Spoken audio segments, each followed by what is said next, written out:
मुगल बादशाह थे अहमद शाह रंगीला, सब जानते हैं वो बहुत रंगीला थे। उन्होंने बहुत रंगीन लाइफ गुजारी और उन्होंने जब अंग्रेज़ों ने हिंदुस्तान पर हमला किया तो उन्होंने ख्वाजा सराओं की एक दस्ता बनाया हुआ था, फौज बनाई हुई थी। अब ख्वाजा सराओं को भी एक महाज मिला हुआ था और जब उस महाज पर अंग्रेज़ों ने बंदूकों से तोपों से हमला किया तो उन ख्वाजा सराओं की ना तो फौज की ट्रेनिंग थी, उन बेचारों को तो ज़बरदस्ती एक बस दस्ता बना दिया, ना उनका कोई लेना देना जंग से था।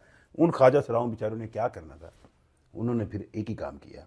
उन ख्वाजा सराओं ने बड़ी बड़ी झोलियां पकड़ के बददुआएं देना शुरू कर दी और कहा कि अल्लाह करे तुहाडी तोपां च कीड़े पैण, अल्लाह करे तुहाडे बंदूकां नूं जंग लगे, अल्लाह करे तुहाडे कारतूस फट जाण, अल्लाह करे कारतूस मूंह च पाओ फट जाण।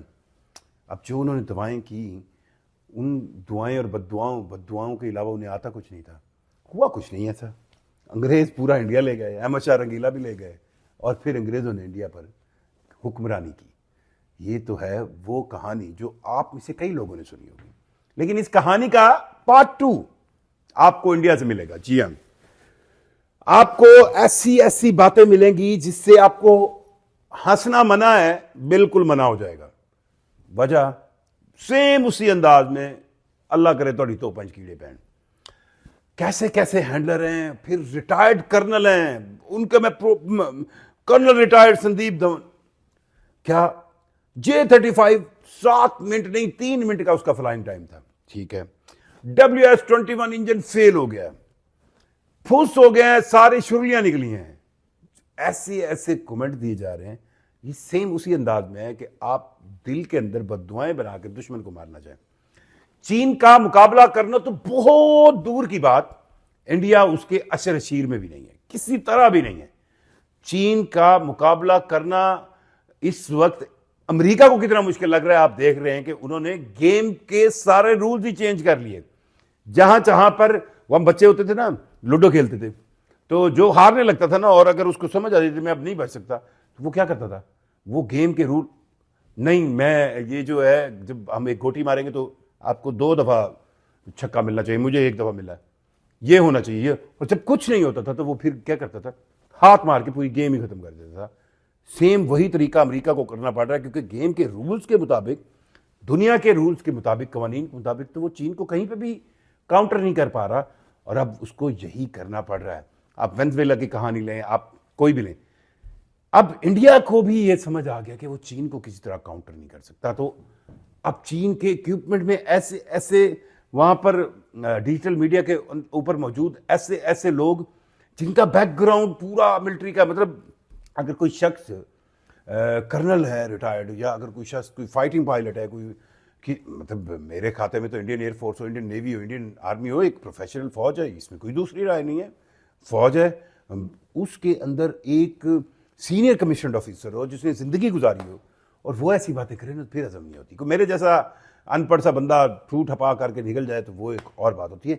अब उनकी तरफ से ये जो बातें की जा रही हैं कि WS-21 वो इंजन जो चीन का प्राइड है, ये WS-19 का जो है लेटेस्ट वर्जन है, जिसके बारे में अमेरिकन कह रही है बड़ा क्लास का इंजन है और इस इंजन के इस्तेमाल से J-35 की जो प्रोटोटाइप XC-31 था उसके अंदर क्या क्या चीज़ें नोट की गई। उस इंजन को कहा जा रहा है ये 3 मिनट फ्लाई नहीं करवा पा रहा और जी इस इंजन के अंदर बहुत बड़ी खामियां और अब चीन के पास स्टील टेक्नोलॉजी नहीं रह सकती। अब मेरा ख्याल है कि ये अपने आप को खुश करने वाली कहानी है।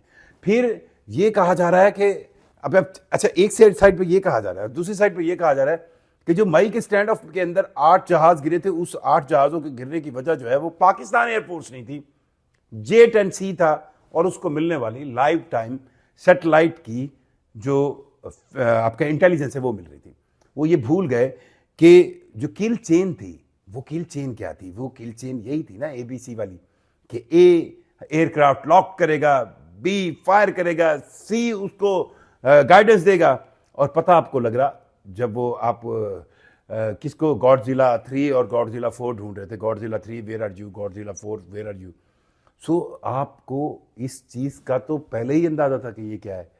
अगर आपको लगे कि आज की डेट में भी किल चेन इंडियंस को समझ आ चुकी है, तो नहीं, बिल्कुल नहीं समझ आएगी।